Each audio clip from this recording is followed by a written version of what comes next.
Would you like to understand what the most altruistic objective of education should be, at least in my eyes? Then listen to this entire video, for I will explain the full thought pattern or thought process behind and the argumentation behind the goal of the best goal for education, and conclude it with the overarching desired outcome of education. Okay, to start with, I think when a child is born until it is 18 years old, it is hypersensitive to being damaged. Now, I think the root of the greatest issues we have in society stem from children being damaged when they're kids, or humans, individuals, adults being damaged when they were kids, because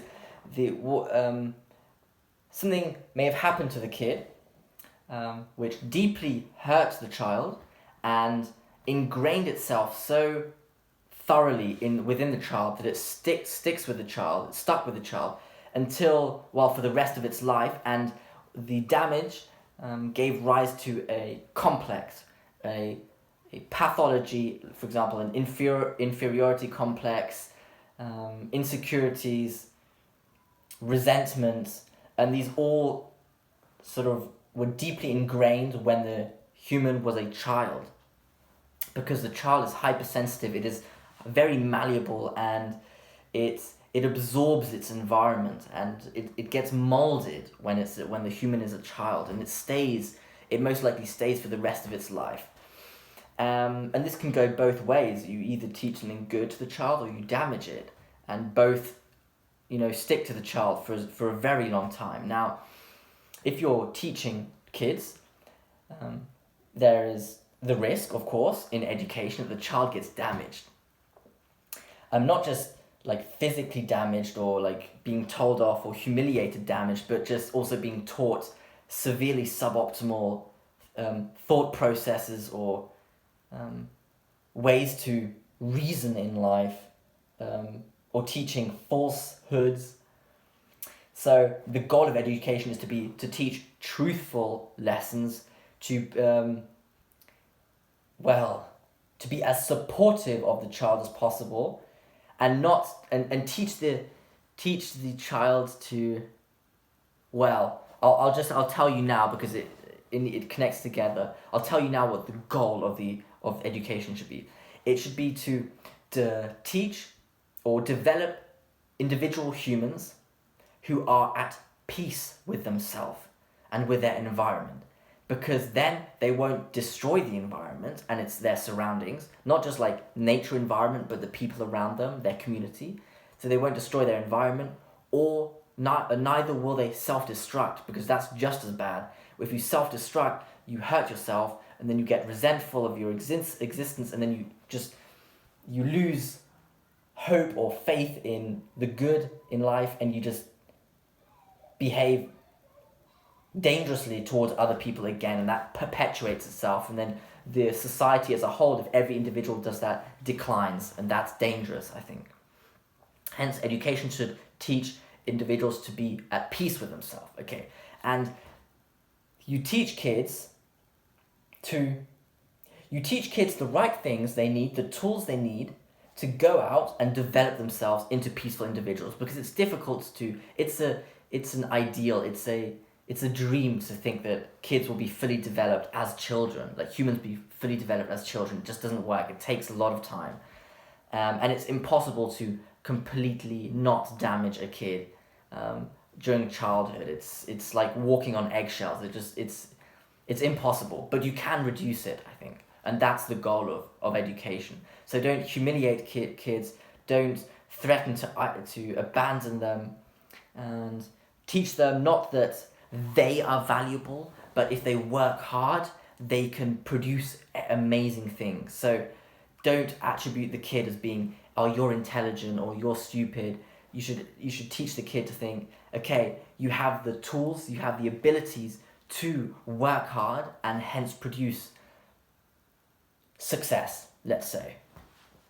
So you create this growth mindset that the child can develop and can adapt itself in environments. Not that it's not a static individual, for example. That's an example of how you, I think, set up a child to develop itself into a peaceful individual. And of course, as I said, the child will be damaged, but you can teach the child to overcome, transcend these challenges and suffering. Because in my other videos, I've explained that, there's an inherent part of life that is just suffering. You can't really avoid it to a degree. You could call it tragedy. And so you need to find the tools to be able to transcend this, because you will be faced with it, for certain, you will face it. So you need the tools to overcome it.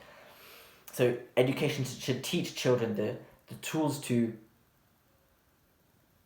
survive in harsh environments and overcome